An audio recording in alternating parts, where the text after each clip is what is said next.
Homme de studio, de scène, de route, Dominica sillonne les salles de concert, les théâtres et les centres culturels du pays. Le Nantais est aussi un garçon qui aime la vie, le rire et parfois même la futilité. Et j'ai donc profité de la fin de sa tournée de promotion de l'album Quelques Lumières pour lui proposer de faire une petite pause bucolique. Je vais donc rejoindre Dominica dans un endroit qu'il a choisi et vous allez voir que les confidences on the chaise longue vont être bercées par le chant des oiseaux d'une part, mais aussi le clapotis d'une rivière que les Nantais et les Reuséens connaissent bien. Bien, Dominique, je parlais d'un endroit bucolique, on est où là? Alors on est sur les bords de la Sèvre. Ouais. On est face au quai Léon Séché qui est en face. Ouais. Et alors je vous ai proposé cet endroit parce que c'est un endroit tout simplement que j'aime bien. Où j'allais régulièrement, là un peu moins maintenant, parce que du côté du quartier de Saint-Paul, j'ai une espèce d'atelier de musique où je ne vais plus trop. J'allais souvent au beau jour me promener, m'aérer sur les bords de Sèvre. Je m'arrêtais ici même. Des fois j'allais jusqu'à Vertou en vélo. Et c'est un coin que j'aime beaucoup, très apaisant. Tu as besoin de cette proximité de la rivière, du Ah fleuve? bah ouais, vraiment. Hein, Ouais. c'est aujourd'hui, imaginer vivre sans eau sous les yeux, ça me serait difficile en fait. J'ai l'impression que c'est un apaisement perpétuel en fait, hein, l'eau. Et je pense que je ne pourrais pas vivre à l'est de la France par exemple, Ouais, ouais. parce que ça me manquerait en fait la proximité de la mer. J'ai l'impression que pour beaucoup de gens, ça a cet effet d'apaisement. Ouais, j'ai besoin de ça, plus que jamais. Et avec les années, ça se renforce en fait. Ouais. Tu es originaire de Provins? Ouais, On dit Provins. Provins, ouais. Provins, c'est ça. Il y a une rivière, il y a de l'eau à Provins? Ben, il y a des rivierettes. Il y a des rivierettes. Il y a pas, on est en Seine-et-Marne, Ouais, mais la Seine et la Marne sont loin. d'accord. Ouais, c'est ça. Donc il y a une petite rivière qui s'appelle la Voulzie, mais c'est vraiment très très peu large. La Voulzie. Ouais, la Voulzie, ouais, D'accord, elle coupe comme la Souchon Laurent, un peu plus loin. mais IE cette fois-ci. Ouais, d'accord. Ok. Après, c'est quand même du coup, ces petites rivières permettent à la ville d'être assez verte. Ouais. Quand même malgré tout, et c'est marrant parce que bon, c'est un coin que j'ai rejeté après dans l'enfance quand je suis arrivé à Nantes, etc. Pardon. Mais en y retournant de temps en temps pour voir des amis, je me rends compte à quel point justement la proximité de ces petites rivières permet à la nature un peu de se déployer et de faire face à l'immensité des plaines agricoles remembrées. Tu as vécu là-bas jusqu'à à peu près 15-16 ans, je crois. Ouais, de 15-16 mémoire. ans. Ouais, 15-16 ans. je sais jamais, oui. C'était comment chez les Hannay, puisqu'on peut Ouais, dire c'est ton c'est vrai nom? l'année. Alors l'ambiance familiale était calme, on était un trio. Ouais. Je suis fils unique, donc mes parents et moi. De temps en temps, mon grand-père venait vivre à la maison pendant quelques années. Mais autrement, c'était calme et le rapport à la musique était passé par le pick-up. Ouais. Il n'y avait pas d'instrument de musique, il n'y avait pas de piano, il n'y avait pas de guitare, mes parents ne pratiquaient pas d'instrument. Et donc ça passait par le tourne-disque. Qu'est-ce qui passait sur le tourne-disque des Ah parents? il passait que de la chanson française. Voilà. Il passait que les grosses références, à savoir Ferré, Brel, Brassens, j'en oublie un, Ferrat, je l'ai dit, non, c'est Ferré. Il y avait Anne Sylvestre qui était la seule femme un petit peu. Ouais. Dans On le lot. n'écoutait pas du Manset comme tu le dis dans une chanson. Pas du tout. Pas du tout. Non, pas Voilà. du tout. Ça, c'est une projection, c'est un espèce de fantasme. Voilà. De la même manière que dans une de tes chansons, tu parles d'un frère. Oui, c'est- complètement. Ça, c'est vraiment des histoires qui sont la pure fiction, en fait. Voilà. Et qui sont même assez mystérieuses pour moi parce que je ne sais pas d'où elles viennent, ces fictions. Elles ne sont pas nourries. Autant il y a des chansons qui sont nourries par des bouquins ou des musiques ou des observations que j'aurais faites, mais c'est les chansons dont tu parles, en l'occurrence, elles sont nées de je ne sais où. Eh bien, justement, belle transition. On va être prêt pour la question suivante. Jingle. Ce qui m'intéresse, c'est que tu me cites 3 disques.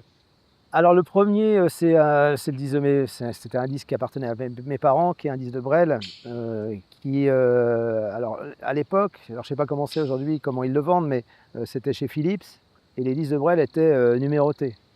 Donc là, c'était le numéro 6 et c'était sous l'appellation Les Vieux, la chanson Les Ouais. Vieux, qui n'est pas la chanson la plus joyeuse de Brel. Et donc ce disque, je le connaissais par cœur, enfant. Et dès l'âge de 7 ans, en fait, c'est très bizarre parce que c'est vraiment des chansons d'hommes mûrs, on va dire. Ouais. Et j'étais fasciné. J'étais fasciné par la voix du mec, par ce qu'il racontait, et puis par les arrangements de Robert, enfin de François Robert.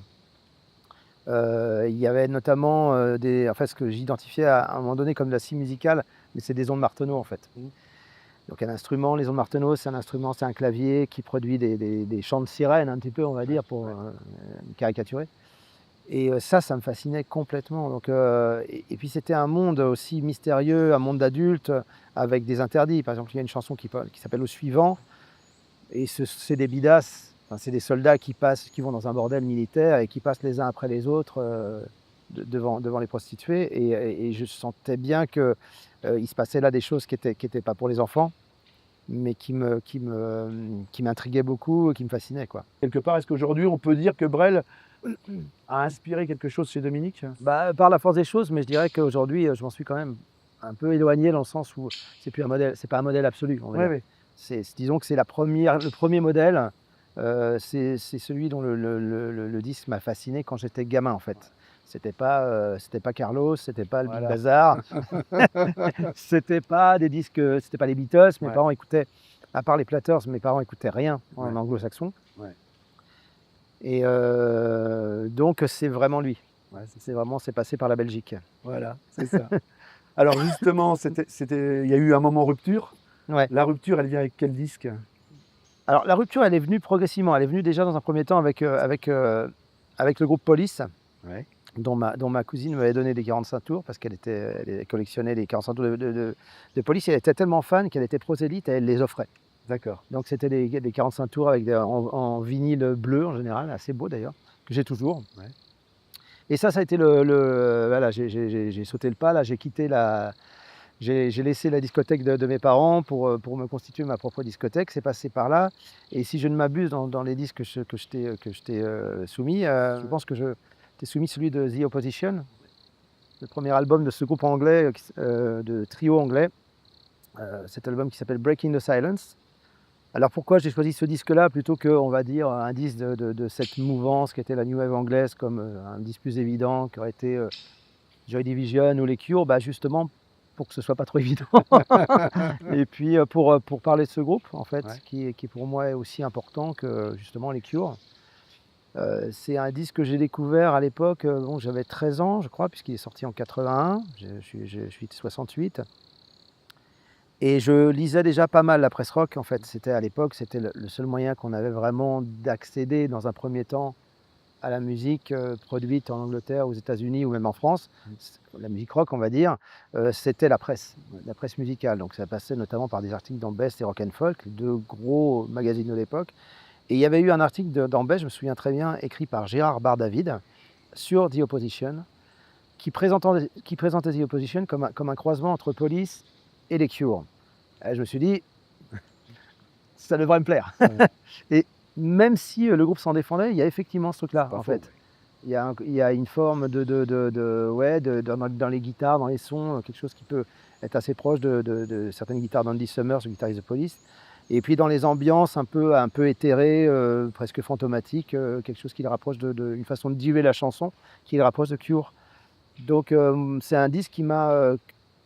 C'était un trio en fait anglais qui a eu la bizarre idée d'émigrer en France. Ouais.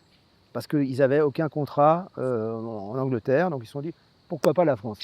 Bon, drôle d'idée pour un groupe anglais. Ouais. Et leur ingénieur du son les a suivis parce qu'il était passionné par un gars qui s'appelle Kenny Jones, qui est toujours de ce monde. C'est vraiment un album qui m'a marqué, que j'ai,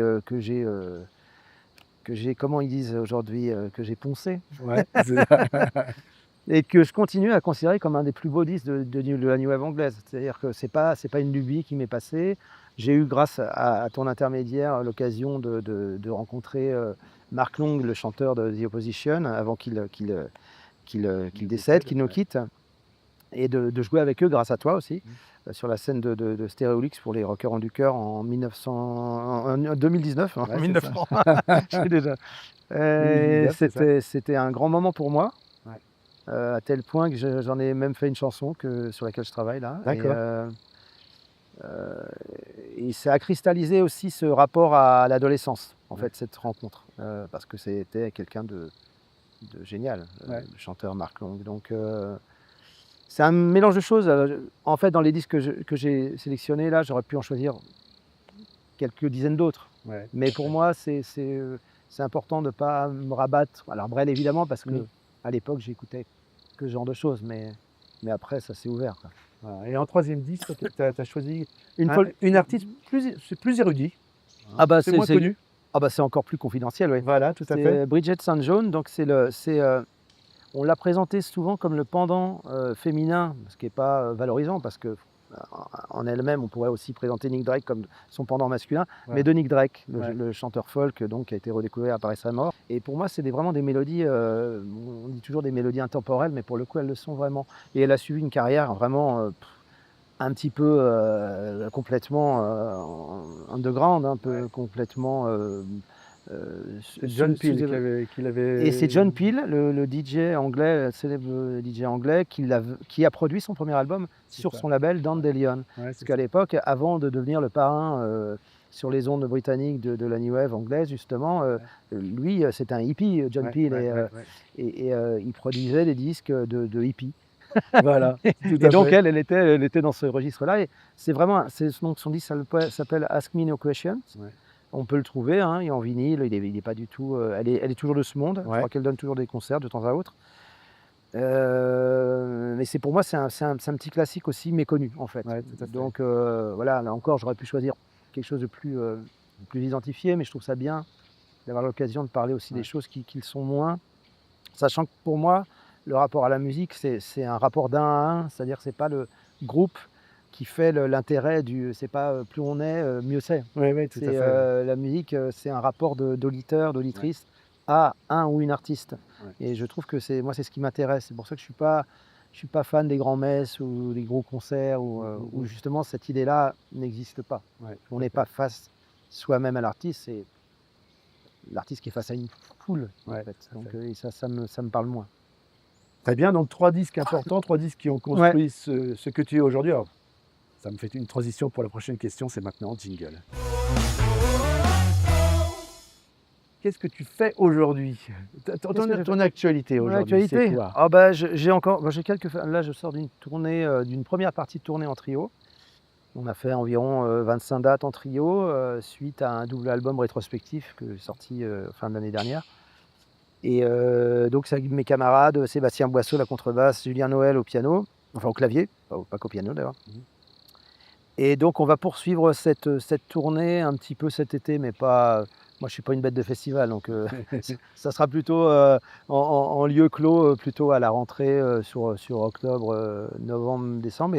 Et là, autrement, je me prépare à rentrer avec les mêmes, plus Étienne Bonhomme, un batteur, en studio.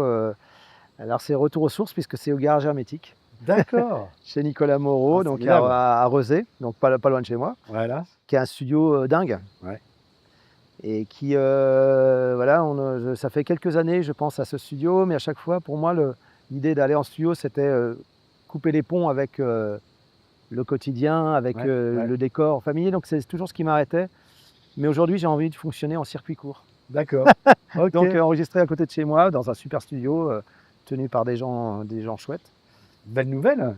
Ouais, je suis content. Ouais, on va commencer en juin, et puis on verra si on doit y retourner après. Ça sortira de toute façon pas avant 2026. C'est ça, ouais.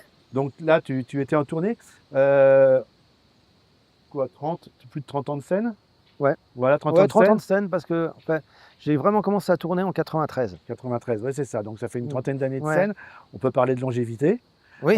Comment on gère ça? Quand je dis ça, je te tends une perche parce que j'ai un petit bout de la question, mais comment on gère de jouer pendant 30 ans certains morceaux qu'on rejoue toujours et encore? Comment ça se gère? Ça se gère de les réactualiser en les jouant avec des personnes différentes. Ouais. avec des musiciens différents, ce qui permet Un de... exercice de style qui te réussit plutôt bien. Moi, je le dis en tant que public parce Ouais, qu'il y a des morceaux phares ouais, de ton répertoire qu'on retrouve, je pense, bien sûr, au Silence des oiseaux, ouais. où il est à chaque fois très différent. Oui, oui. Bah, celui-là, je peux pas, le Courage des oiseaux, je peux vraiment pas Le le... courage des oiseaux. Ouais, je peux vraiment pas le passer sous silence, Voilà, c'est le puisque cas de le dire. c'est une forme de jeu aussi, Ouais, avec ouais. les années, de jouer ce morceau-là jusqu'à ce que mort s'en suive. Et c'est une forme de jeu. Et en fait, le truc, c'est vrai qu'il y a des moments où on arrive, on répète pour la tournée, et moment où on arrive face aux oiseaux, Ouais, et je me dis, putain, mais qu'est-ce qu'on va en faire, quoi? ouais, ouais. Parce que je sais plus, j'ai plus de jeu. Et en fait, c'est en tournant autour, puis ça va être l'idée d'un des musiciens qui, ah tiens, ça c'est pas mal. Et puis ça va aiguiller. Puis en fait, le critère, moi je dis toujours aux gars dans ces cas-là, quand il y a des morceaux obligés, il n'y en a pas tant que ça. Mais c'est vraiment, est-ce que je m'emmerde à le chanter ou pas? Ouais. Et si je m'emmerde pas, bah, c'est bon. C'est ça. Mais tant que je m'emmerde, on peut pas. Parce que si je m'emmerde, les gens s'emmerderont. Enfin, Exactement. Ouais. pour le coup, c'est communicatif, ça, hein, Musique, on va faire une petite pause musicale. Alors, tu as choisi un morceau, t'es raccord. Hein. Ouais, T'es raccord, carrément. on va regarder un clip. Le morceau s'appelle, c'est pas un des morceaux les plus connus, ça s'appelle Temps qui passe sans moi, c'est Ouais, ça? le temps qu'il a son. Voilà, Le temps qui passe sans moi, on le regarde. Il y a tant de choses qui donnent juste envie d'un regard qui les sauve. Si tu viens finalement, surtout ne m'attends pas. Je suis dehors à regarder le temps qui passe sans moi. Je suis dehors avec des gens et la joie et l'ennui. Il y a temps à gagner parfois quand le temps vous oublie.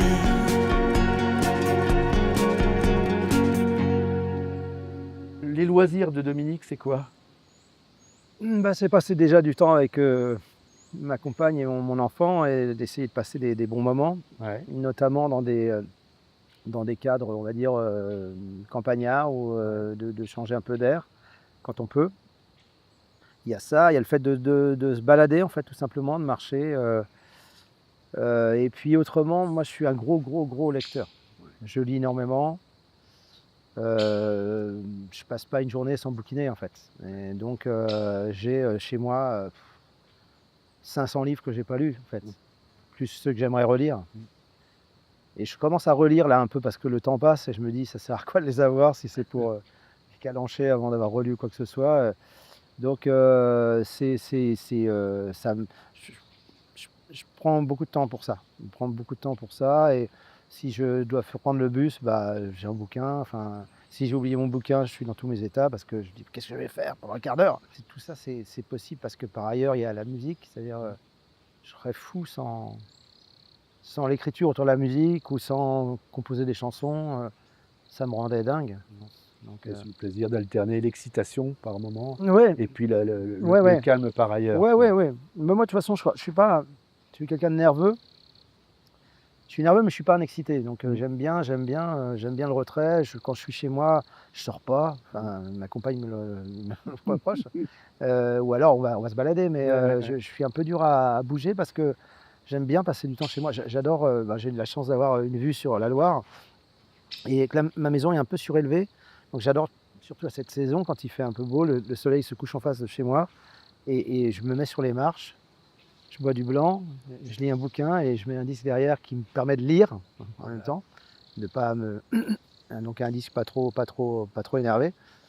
Et pour moi, c'est l'idée du bonheur. Ouais, c'est ça. C'est l'idée du bonheur. Ça, c'est... Moi, le bonheur, c'est la dernière question de cette émission à chaque fois.